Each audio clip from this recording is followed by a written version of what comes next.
اینجا بهشت رضای مشهده، بهشت رضای مشهده. اینی که میبینین عزیز دلم، البته بود تنهامون نیستم، حالا آروم خوابیده، آروم ساکت. مامانش رو تنها گذاشت رفت، مامانش تنها بود، نمیدونه بهش هرچه جوونه میمیره. دوتا رو آوردن از یه خانواده با هم، دوتا بود. امروز پنجشنبه 11 دی 1404 روز پنجشنبه. دوتا تابوت از یه خانواده.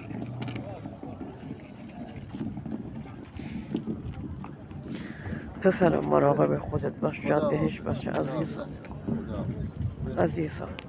به صاحبی اسم سپردمت امیرم پسرم.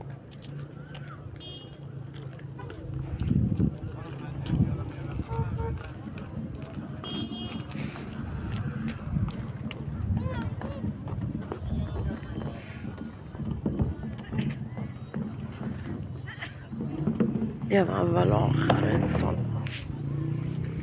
جای همه مون اینجاست. میگه دیر زود داره ساخت و سوز نداره، همه اینجایی، همه. امروز پنجشنبه، البته ما زود آمدیم که شلوغ نشه، که موقع برگشتن خیلی سخته. آمد بر. خب این آمد بهشت رضای مشهد، البته یک شهر برای خودش یک شهر.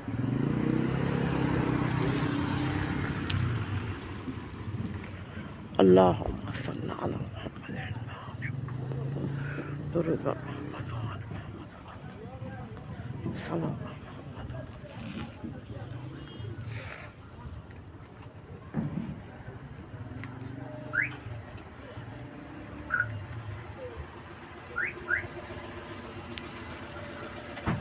کم کم داره شلوغ میشه، همه دارن میان، ما دارن